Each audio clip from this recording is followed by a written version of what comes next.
Hello, everyone. My name is Ted Gardner, and I'm an interviewer for the Library of Congress Veterans Project, particularly to get the World War II veterans on record. And we're here today with Jim Hinkle, who is a Navy man, and I'm an old Navy man, so we know what the old salt water was like. But where were you born, Jim? Where? Where? In Ludlow, Kentucky. Ludlow, Kentucky. And did you have a big family, or? I had a brother and a sister. Oh, there I were see. three of us. Okay. Where did you go to school? I went to St. Augustine's over in Covington and Holmes High School. Okay. And Holy Cross High School. All right. Fine. Wonderful. Did you have any particular interest in high school activities or anything? Yeah, sports. Sports. Oh, yeah. Basketball and football. Good for you. Well, that's it's almost a typical American story. Yeah. You know, all the boys. But anyway, where were you on December 7th, 1941? I was in Alameda, California. I had just finished radio school. Oh, radio. And I was in the barracks when I heard a lot of commotion, people running around all over the place, and I didn't know. I thought it was a story on the radio. Yeah. You know? But found out that they had bombed Pearl Harbor, and so they sent any cars and trucks and things that we had on the base out to pick up everybody they could and bring them back right away, which is what they did. Right. Had you, at that time, had you been assigned to a ship? No, I had just gotten out of that radio school. I hadn't been assigned to anything yet. Right. At least I didn't know about it. I probably was, but I didn't know. I didn't know where I was going. Was that your first time to California? Yeah, that was my first time to California. Boy, we all got spread around, didn't we? Yes. Yeah, that was quite an experience. Well, so after Alameda, tell us what happened. Well, we boarded a transport, Navy transport, and we're on our way to Pearl Harbor. Mm-hmm. In fact, it was still smoking, I think, from the oil and stuff when we got there. I saw that too. Yeah. It was it was a heartbreaking sight, and to think that could have happened to us. You know. I had the Arizona and the West Virginia. You know, they were both sunk, and I had friends. I don't remember where they were on the Arizona or the West Virginia. They were on one of them. And I'd gone to high school with them, and I had met them in San Francisco about 2 weeks before that. Oh. And talked to them, you know. And then they were only in port for a short time, and they went back to Pearl, and they were both killed on the attack. Oh my gosh, how sad. Yeah, it was Great guys too. Yeah. One of them was a star basketball player. Yes, I know what you mean. I had a couple of high school pals. One was on the Arizona, and one was on the West Virginia. Is that right? Went down with both. Yeah.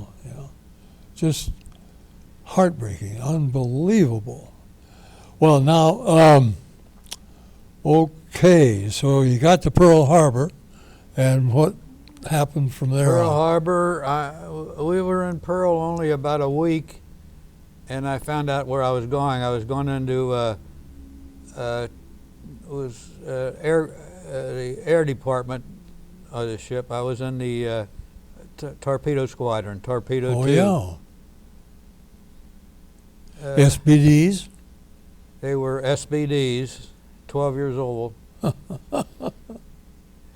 And but the pilots were good. Oh, yeah. Yeah. They'd been at it for many years. Right.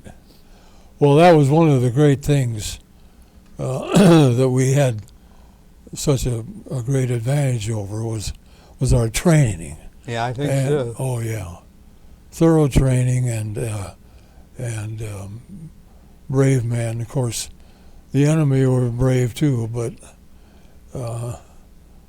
we're different. Yeah. We were different. Yeah. So, after a week in Pearl, did you head out to sea Yeah, then? we were only, I think we weren't on a ship very long when we went to sea. Uh-huh. We went down in the South Pacific, down underneath the New Hebrides. And while we were down there, the Japanese spotted us, evidently, because they came out to bomb us. Sure. And they were bombing with land planes. And that's when we hit a fighter pilot, Butch O'Hara. Oh, yeah. And the first day they bombed us, he shot down 5 planes. And he was the first Yeah. naval ace, I Ace, guess, of yeah. World War II. Yeah. They named O'Hara Field after him. Yeah. Chicago. Yeah. Yeah. Yeah, Butch O'Hara was. So we went back. We were out there. We were out for about another week, and nothing else happened. And Were you training or? yeah. Yeah. I was training because I was just like a rookie, you know, and went on some flights. The first time I ever flew was off the carrier, and it was an uneventful day because the first time I flew, when we came back, it was no, this was the second time I flew. Was target practice. They'd have a plane would have a canvas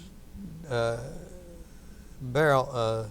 Well, it looked like a barrel, but it was canvas, and he would it was tied onto his tail hook, and we would take target practice Sure. at that. They'd take our ammunition and paint it with paint that wouldn't dry very fast. And everybody, each different guy in each different plane had different colors. And that's the way they could tell whether you had any hits or not on it. So the first day I went out, I was shooting at it, and I don't know whether I hit it or not. I was close, though, I think. But when we came back to land, when you housed your machine gun, there was a pin that about that long, a steel pin that slid through there that held the gun in place. I forgot to put the pin in. Uh-oh. The pilot had said, "House your gun," and over the intercom. And I housed my gun, but I didn't put the pin in. So when we landed, and the tail hook caught, the gun hit me in the back of the head. Oh, my knocked God. me out. Oh, my But God. it wasn't serious. I woke up in sick bay, and I was all right. I was lucky. I didn't even have a big scar or anything. Well, that's lucky. But that was my first time. Now, tell us about the Lexington. Lexington was a beautiful ship. It was, I think we had 3,000 men on board the Lex. And the few meals that I had on it were really good. I mean, and I enjoyed it, and in fact, being right out of high school and so young, it was more like a game to me than it was. Yeah, it was right. just like a basketball game I or know something. it. Only it was war, Yeah. and Yeah. so I didn't worry too much about it. And as I say, we were out there on that one cruise for, I don't know, 2 or 3 weeks, and then we went back to Pearl again. And we went into Pearl. They put some brooms up on the foremast that Mhm. we had made a clean sweep Oh, when we yeah, were out right. there. Well, the spirit on those ships was really tremendous, you know. What you'd say was a bunch of 18, 19-year-old boys. I know. That's all we were. That's it. 18, 19 years old. The old man was maybe in his early 30s. Yeah, he was the old man. He was the skipper. Oh, I know it. Yeah. Yeah, it was just very, very, very impressive. And of course, the Lex was one of our few major carriers at that time. Yeah, the Enterprise, no, the Yorktown was down there with us. Yeah. Oh, you were The with next time we went out with the Yorktown. Oh, my golly. Yeah, yeah. Well, now,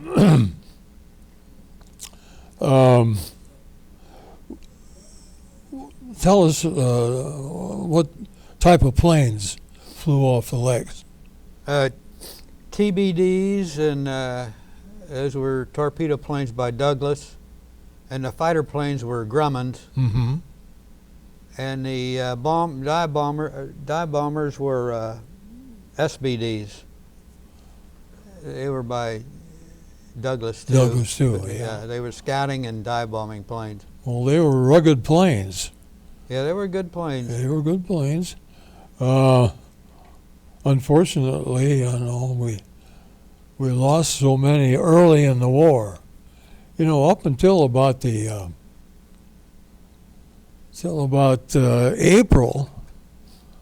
of 1942, we'd been losing everything. We lost Pearl Harbor. Oh yeah, And, they were you know. moving down those islands, Oh, yeah. island by island. Oh, and the Solomons, you know, Guadalcanal, and New Hebrides, and all those places.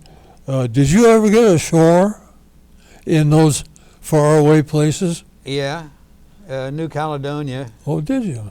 and New Caledonia, and there's another island we got off on. I don't know if it was the Hebrides or not, Uh-huh. but not much, Not much. because the second time we went out is when they in the Coral Sea when they sank us. I think we had 2 carriers, and I think they had about 6 around there, within 100 miles of each other. Mm-hmm. That Battle of Coral Sea, of course, that was a terrible battle. We lost ships and planes there, and people don't realize that we did have a really tough time early yeah. in the war. So we got our production cranked up, you know, and everything. But you mentioned the pilots, and the pilots were just wonderfully trained, and a lot of them were handed, old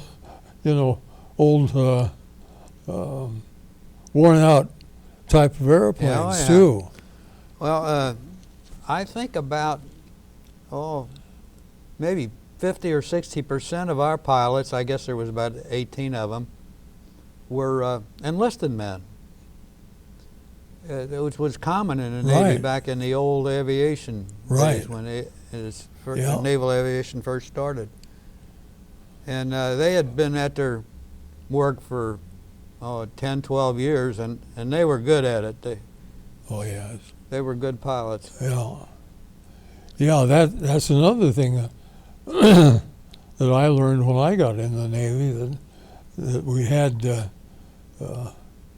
non-com Yeah. pilots, you Yeah. know, and but then that all changed, of course, as we expanded. And Yeah, And they all got commissions they all shortly got after the war commissions. started. Right. Well,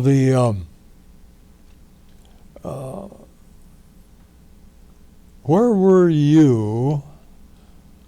Well, now wait a minute. When was the Battle of Coral Sea? It was May the 8th, I think, May the 8th, 1942. 42. Okay. And yeah, that was a great loss. Great loss. Yeah, we lost a lot more men than I had thought. I think we lost 300 or 400 men. Wow. Just on our ship. Oh, gee. Yeah. Well, now, before the battle, and you were cruising around in the Solomons down there, how was our intelligence? What did we know when you were there? Well, I think we knew where they were, and that's the reason we were down there, Yeah. to stop them from going any farther. Sure. And our planes would take off every day and go out on scouting missions looking for them until we did run in. We got within 100 miles of them, or they were within 100 miles of us, and that's when they came at us with everything they had. They hit us with I think they hit us with 2 torpedoes and 3 or 4 bombs. Wow. And Terrible. we were doing all right, but we couldn't put the fires out. Our firefighting equipment wasn't up to par, I guess. How about It was that? old, Yeah. and we couldn't put all the fires out down below. And it would go from one compartment to another, and Just like a wildfire. well, the flames and the paint would burn. You know, we had so many coats of paint on that ship, and it was getting closer to where the torpedoes were stored, and they had to get us off of there before it got that far. Where was your duty station? Where was mine? Uh-huh. Well, I was I wasn't in the first set of radiomen that went out with our planes went out that morning Uh-huh. to attack them.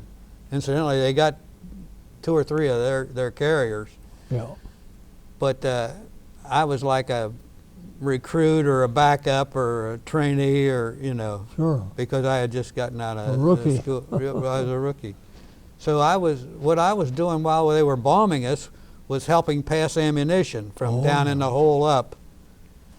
Because we had, I think on the port side we had 2 or 3 5-inch guns that was manned by Marines, and we were passing ammunition up to them. Sure. Yeah. You had what kind of armament armament did you have? 5-inch guns? Yeah, 5-inch guns. Uh-huh. And 50 caliber machine guns, which Uh-huh. weren't too much for. Anti-aircraft. Their planes made what they call legitimate attacks on us. They weren't using kamikaze No, not that at early in the that war. was too early, yeah. They'd make a regular torpedo run and a regular dive bombing run, Right. and then they'd get out of the way. Yeah. So we got a lot of them on the way in. Oh boy. Yeah. Well, that's another thing, about our planes. Our planes were so well built and heavily armored that our pilots were, as far as could be done, were pretty well protected. The enemy's planes were pretty fragile. We're more flimsy, yeah. Yeah, I should say. So you saw the planes coming in? Oh yeah, we see the planes, and seen several of them get blown up right in midair. Where these 5-inch guns hit them. Oh my gosh, my golly. Well, that that is that's truly historical. And of course, then you never served on the second Lexington, did you? No, when I got picked up, and they took us to New Caledonia, a cruiser. I got off of this destroyer and got on a cruiser. It took us to New Caledonia, and we were living with a Army group, B-24s, Mm-hmm. and our pilots. Of course, our pilots were without planes, and then so our pilots were teaching these Army pilots how to make a torpedo run with a B-24. I don't know how they were going to do it, but they were going up with them, and we stayed there. After they got finished with their with their exercise of teaching these Army pilots how to fly a torpedo run, we got on a transport ship, and they took us to Sydney, Australia. I don't know why. Oh, that's where that ship was going, I guess. So they just put us on there, and we went down there. And we were in Sydney for a couple days, which we enjoyed. Oh, Sydney was a beautiful, beautiful city. Right. And if all of a sudden you just would wake up and walk outside and you were in Sydney, Australia, you'd think you were in Cincinnati or Chicago. Yeah. So none of us had any clothes except the clothes we'd had on, which were all worn out by that time. Yeah. So we went into a tailor shop. We had a tailor shop make us some dress blues. Sure. And we sat there, and they brought us a couple decks of cards, and we sat there and played poker while they made our suits, made our clothes up for us. Oh my goodness, the experiences that you had never expected in your lifetime to do things like that. Well, who was the skipper of the Lexington? Admiral Sherman. Oh, Sherman, Forrest Sherman. That's right. Yeah, yeah. Did you ever get to meet him? No. No. No. But well, you said you had a complement of what, 3,000 to 4,000? Yeah, I think it was Sherman. Now it might have been. I'm trying to. There was another captain, but I don't remember what his name was. Yeah, all right. I wasn't really on there that long. I'll say, I guess I was on there from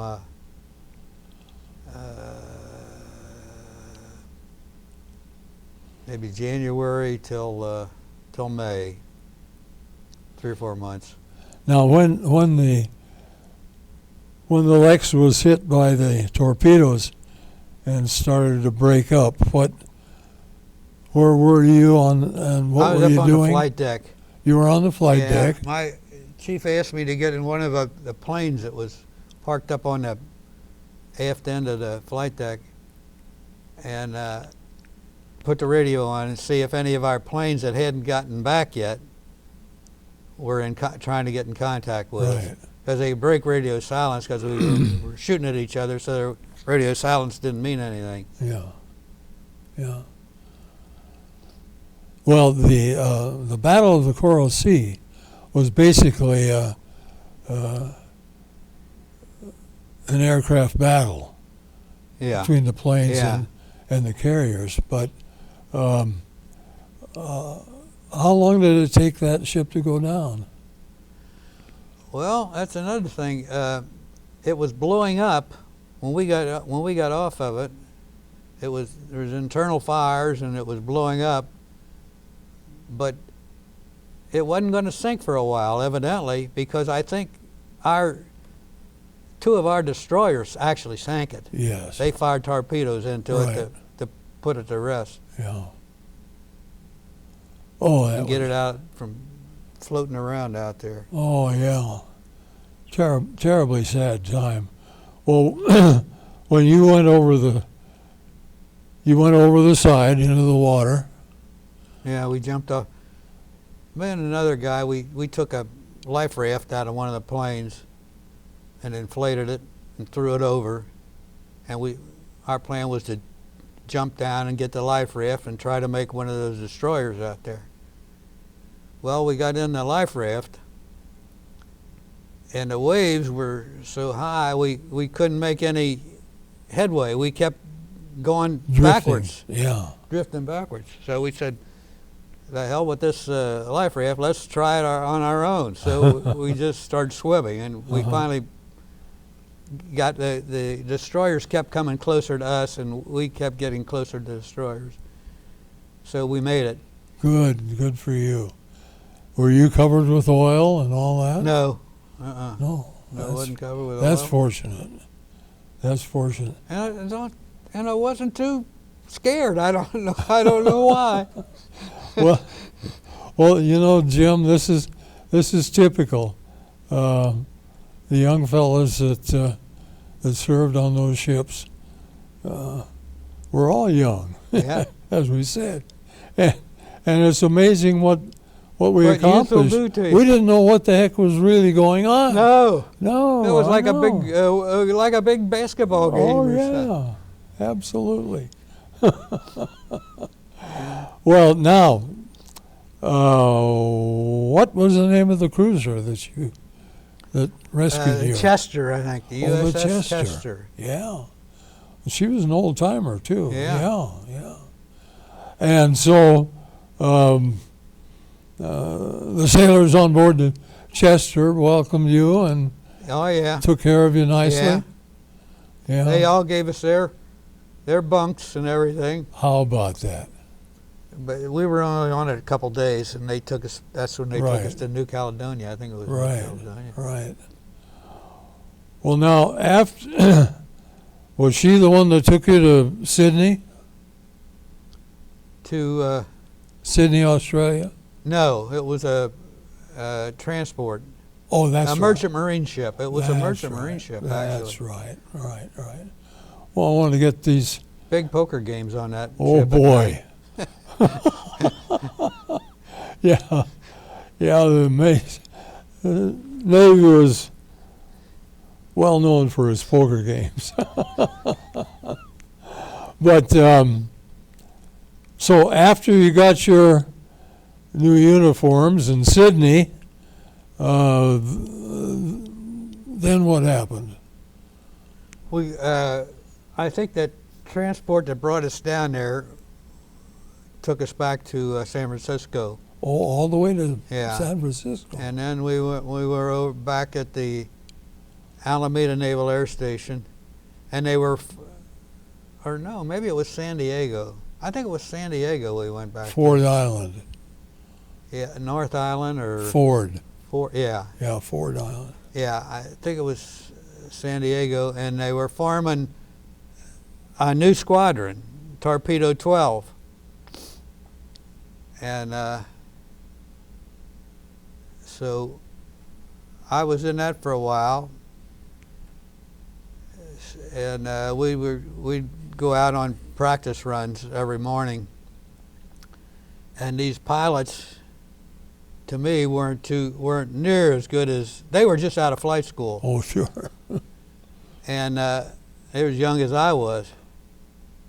And I didn't want to go back out, so I went up to the commanding officer and told him, I said, I'd like a transfer. I said, I'd like to stay in this air group, but I would rather fly the dive bombers than the torpedo planes. He says, okay. So next day I got travel orders, and he just transferred me out of that air group onto a what do you call it? One of those baby flat tops. Mm-hmm. Prince William. And what we do was we were just taking fresh planes down to Pearl and bringing old planes and shot up planes back. Acting like a ferry. Yeah, we were like a ferry boat. Yeah. That was good. That was easy. And I did that. I was on there for, I don't know, just about two or three trips. And then our radio officer got word that they wanted somebody over in Miami. They were starting a training session over there. So they wanted somebody that had some experience. And it was myself and one other guy, and so our radio officer had to make a choice between me and him. So he says, I don't want to pick one of you guys. He says, flip a coin. So we flipped a coin, and I won the coin flip, so I got to go back to Miami. I got a 30-day leave. Wow. And I think that's when I got married on my way when I was home. And then I went down to Miami, and my wife went down with me. Oh, that's and then nice. I had it pretty nice the rest of the war. Yeah. We would give we had a what they call a mobile. We had a big trailer, and in it was mock-ups like the radio gear and the ordnance gear and the electrical gear and all the different things on a plane, the engine. And each one of us had, like I had the radio, and one guy, mechanic, had the mechanical gear. And we'd travel around to different places in Florida and give instructions on the equipment. Pretty good shore duty. Oh, that was great shore duty. Yeah. So you didn't go to sea again? No, I never went again. I'll be darned. Never had to go again. What rate did you reach? I was a ARM first class. First class. Mhm. Wow. You know, looking back, if I hadn't have been married, I'd have stayed in the Navy. Mm-hmm. Because I liked the Navy. Yeah. Yeah, I did too.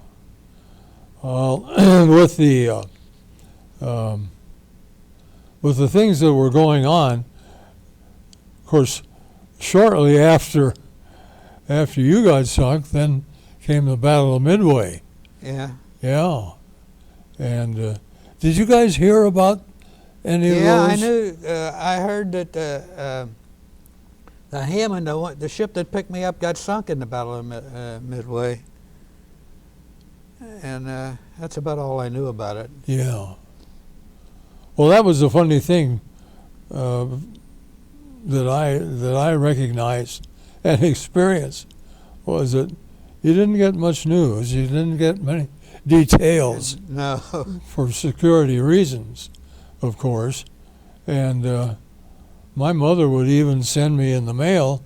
She'd clip headlines out of the daily paper, and all it said was, U.S. Naval Air Forces battle the enemy in the South Pacific. Yeah. And you didn't know who, what, or where it was going on. But of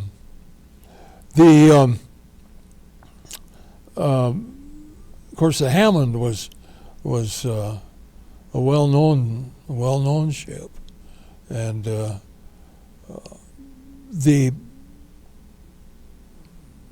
most of the fleet you were in, of course, then moved on north. Yeah. And battled the Coral Sea, and then Battle of Midway. Guadalcanal, didn't it? Or I don't Well, know if yeah, that was Guadalcanal, yeah.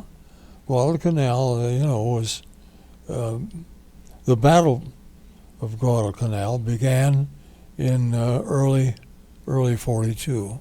Yeah. Early 42, and that was a terrible time.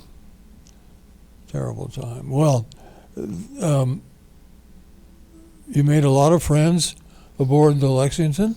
Oh yeah. Yeah. One fellow was from one of the radiomen was from. I saw his play. His name was Holmes, and they had a little radio shop down. I don't know, it was in Birmingham or right outside of Birmingham, and I was going from Pensacola to Birmingham one time, and I went through this little town, and I saw their Holmes radio shop down there. I saw that's where he grew from. up. Yeah. In fact, he got killed in that torpedo 12 that went out. That Oh, he plane. did. Yeah. Well, torpedo 12. That was a sad time. They got wiped out, didn't they? I think they lost a lot of planes. Yeah. Well, you talk about torpedoes. Again, early in the war, our torpedoes weren't the best things in the world to have. No, they were. I know. One of the runs our planes made, they missed their targets. Yeah. I don't know. The torpedoes were too low or too high, or I don't guess they could be too high, but they were too low, I guess. Right. They went underneath them. Wow. Yeah, that was hard to understand too. Of course, we Americans always expected the best. Well, that war was, to me, it was like what do you call it? Learn as you go, on-the-job training. Yeah, right. That was a big on-the-job training, because I'm right out of high school. I'm a bookkeeper, and the next thing I'm flying in an airplane off a carrier. I know. We had so it was on-the-job training. Sure, no experience. Absolutely. Well, there was a man who died recently out at Georgetown, Ohio, at the veterans' home out there, and he had flown and had sunk one of the Jap carriers at the Battle of Midway. And did you ever go out to that? Did you know about that hospital? Georgetown? No. Yeah, Georgetown, Ohio. No. Brown County. And it was an amazing place. And so I had the experience of speaking with him, and he got the Navy Cross. Wow. Yeah. Wow. Yeah. Well, now you guys got what, the Presidential Citation? Yeah, we got, I don't know, we got some medals for battles, for being in 2 or 3 battles. Sure. And well, I'll bet the welcome you got when you got back to Miami must have really been something, with your new wife and everything. Oh, yeah. Well, was she from here? Yeah, she was from Covington. How about that? Went to Notre Dame High School over there. How many children did you have? We have 4. 4 children? Yeah, we got one in South Carolina, one in Florida, one in Los Angeles, and one here. And 12 or 13 grandchildren, I don't remember which is. And 5 great-grandchildren. 5 great. They're all little girls. All little girls? Yeah. No kidding. Well, I have 4 grandchildren, and they're all girls. Well, getting back to the big battle and the terrible tragedy of that beautiful ship and all those wonderful men that were lost on it. What was your battle station? Well, my battle station was with this group that was passing ammunition. If you had to man your battle station, that's right. That's what mine was. That was 5-inch Yeah. gun? Projectile? Well, 50 caliber stuff too. We were passing up. Right. Anything we could get our hands on was coming up. Sure. Well, how heavy were those shells? They were heavy. Yeah. Yeah. Well, we had on my carrier we had the same thing. one 5-inch gun Oh, on the fantail. Yeah. The rest were all AA guns. But anyway, the We had a lot of Marines on our ship. oh, you did? Yeah. Uh-huh. I loved them. They were good guys. We'd get in arguments with them all the time. Oh, and sure. of course, but I'll tell you one thing. One time I was in El Centro, California, the Salton Sea. Did you ever hear the Salton Sea? Oh, yeah. And I was going back to my base. It was about, I guess, 10:30 at night. And there was a little coffee stand there where we caught our ride back to the base.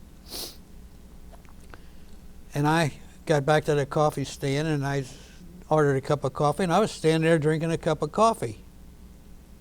And all of a sudden, my hat comes down in front of my head. And I look around, and there's two guys there,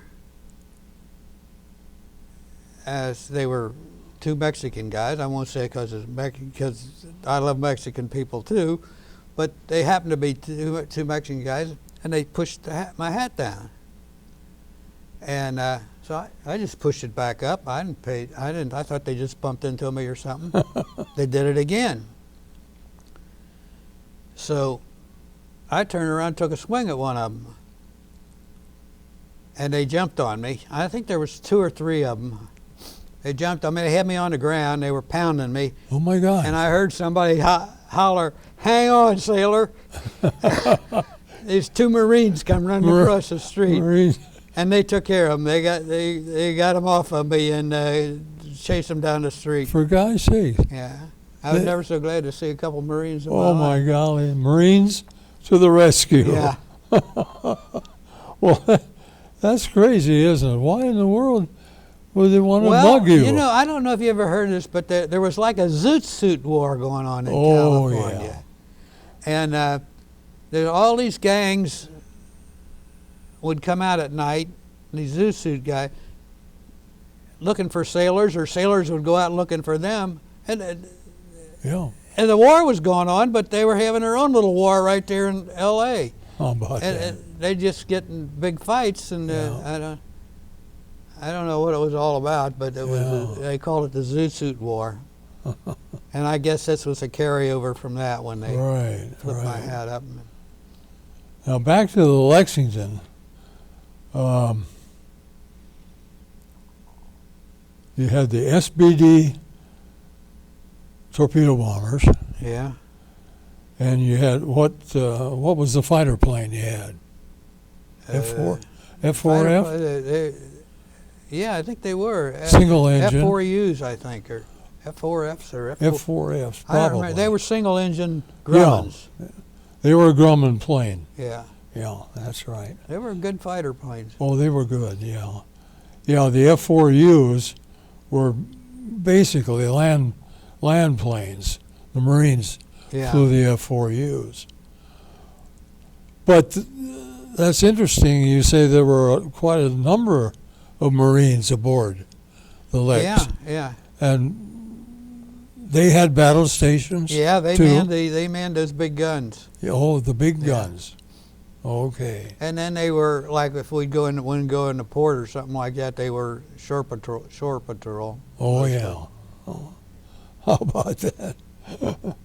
How was the chow? It was good. Food was good. I think we had steak the morning of we were attacked. No kidding. They knew it was coming. They knew we were in for a big battle. I think we had a big steak breakfast. That was a treat. Well, what did you first see of the enemy when you got attacked? First thing I saw was they were scouting their dive bombers up. They were up about 8,000 feet. I guess. Yeah. They come in about 8,000 feet. First thing I saw was them. And then I could see on the horizon their torpedo planes coming in. The meatball on the side. Yeah. I couldn't see I didn't see the side. I saw the front of them mostly. Uh-huh. So And then we had some, of course, our attack force had taken off looking for them. But we had a few fighters that stayed right over our ship for that purpose, for them when they came at us.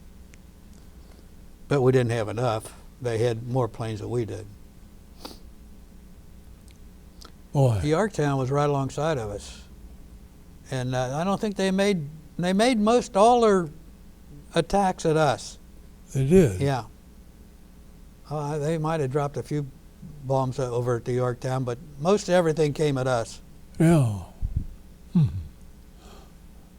Have you been down to Charleston, South Carolina? I've been in Charleston, but I Well, haven't been down there. across the Cooper River, you go out to a place called Patriots Point, and that's where they have the big Naval Museum out there.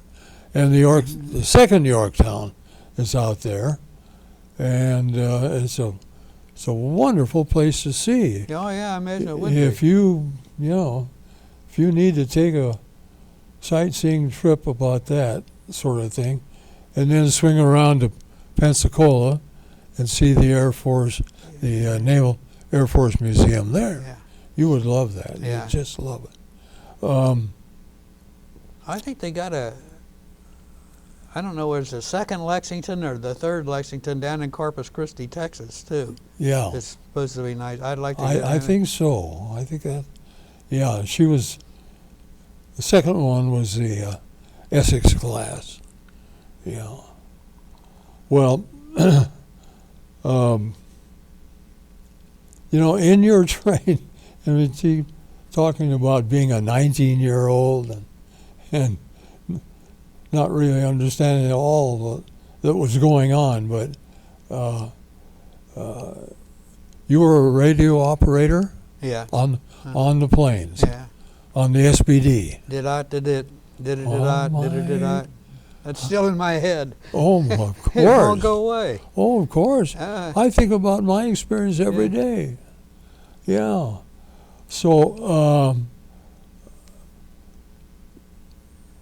you had how many men were on the SBD? Pilot, co-pilot? You mean on the whole ship? No, on the SBD plane. Oh, 3. Just 3. Yeah, the pilot and the radio operator and the gunner was in the back, and the ordnanceman was in the middle. So you were in the. I was in the last seat. Yeah. I'll be darned. Yeah. Did you get shot at? No, not while I was never flying when they went out on a. Oh, I see. I only flew when they went out on practice runs. Mm-hmm. Practice I wasn't runs were good something enough. else too. I wasn't that good yet. Pulling that drag, Yeah. I always felt sorry for the pilot of the practice Yeah. plane. Oh yeah. Some of them did get shot down, unfortunately. Yes. Well, then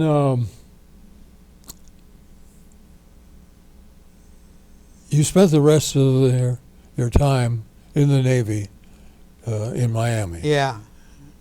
I spent about 1.5 years down there. Oh yeah. Yeah. Yeah. Had a wonderful. The officer that was in charge of our group was a wonderful guy. I think his name was Ernest, Bucky Ernest. He was from the South. Mm-hmm. Yeah. And what was your duty there? Instructor. We were all instructors. Yeah. I think there was about 9 of us or 10 of us. Well, that's great. You had the experience, and they recognized that you Yeah. were an important person. Well, so when did you get out of the Navy? I got out of the Navy in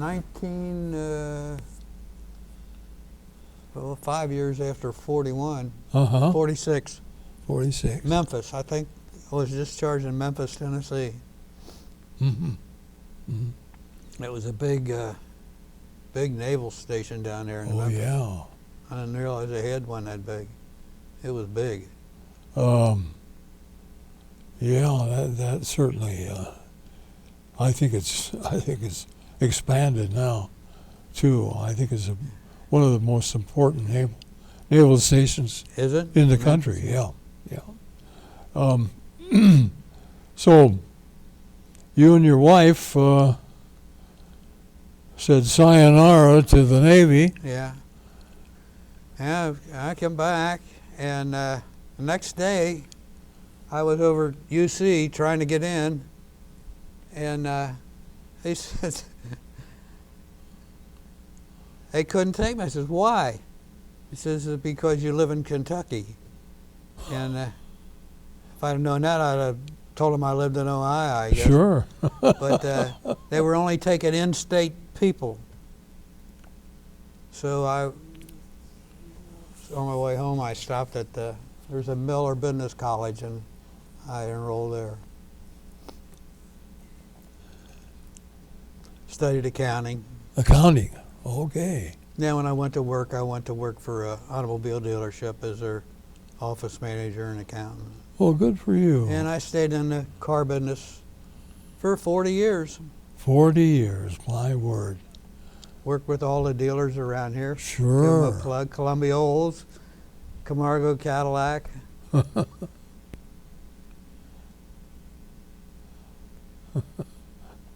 Janney Van and Buick. Well, then, of course, as you progressed through your career and then retirement. Retired in 1990. Mm-hmm. 90, I guess it was 89 or 90. That's what, 12 years ago, or no? 90, No, 10, it's more 20, than that. almost 20 years 20 ago. years ago, yeah. I guess I've been Yeah. retired 20 years. 22 years ago. Wow. High time I flies. can't remember what I've been doing all that time. Well, I played a lot of golf. My wife and I did travel a lot because she loved to play golf, and we'd go down to Myrtle Beach and Oh, boy. place down in Kentucky, Bright Leaf, and Oh, that's nice. down in Florida, all over. Sure, sure. We've And you're- enjoyed a good life there. I should say. And your children have all Children have all got children, yeah. expanded. And Yeah. And the grandchildren, we go to see, well, we haven't gone to see them too much lately, but we used to go out to California and see Mhm. Bev, Mhm. and down to Sarasota. My other daughter lives down there. I have been. I do work for. I keep my son. My son has his own company, and I keep his books for him. So, Oh, so God. I do work a couple hours a day. Oh, that's nice. Nice to have the old man helping out. Yeah. Yeah. Well, Jim, it's been a remarkable story. And as a matter of fact, you're the first person I've interviewed that had been on the first Lexington. And I've always wanted to have that opportunity, and you've given that to us. Now you're going to, your family will get the DVD of this interview. You'll be able to see it, of course. And they'll have it forever and All pass it on. And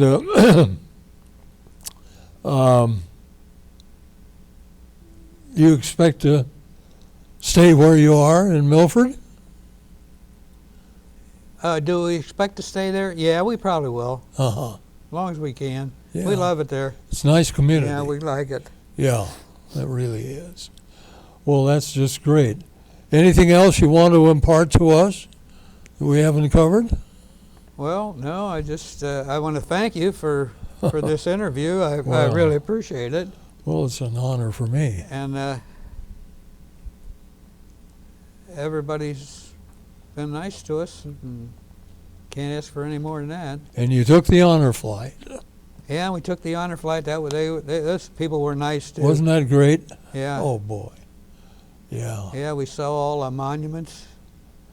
Now, open up your magazine there to that Oh, okay. picture of your famous ship and hold her up there for Brian and see if he can.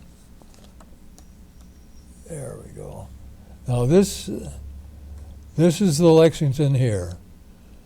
No, this is the That's the destroyer. That's the It doesn't destroyer. tell you what destroyer it that's is. the one that rescued you. Yeah. And these are sailors from the Lexington. Right. The ship is sunk, and they have been rescued by USS Hammond, which is a very famous destroyer. And of course, is this the way you were brought aboard? Yep, that's the way we went. I got about halfway up that ladder, that line that was down there, and the guy up there got a hold of my hand and pulled me up. How about that? Oh, that's amazing. That's amazing. Took me right down to his cot and No kidding. told me to take a nap. Oh, I know. Everybody was so, the camaraderie was just outstanding. I think everybody It was helped. one for all and all for one. Absolutely. Everybody helped. Everybody helped. Well, Jim, it's just been terrific to have this opportunity to speak with you, and wish you well. You're in good health. And, You are too. I'm so glad I met you. well, thank you. It's, Jim talks a lot about you. well, yeah. Yeah, Jim Robinson he's quite a guy. But anyway, God bless you and all your family and everything, and keep up that good health. Yeah. Get that 89th birthday. And Yeah. So thanks again for Okay. everything. Thank you. And Ted. I I hope, really appreciate meeting you. hope we run across Yeah. again.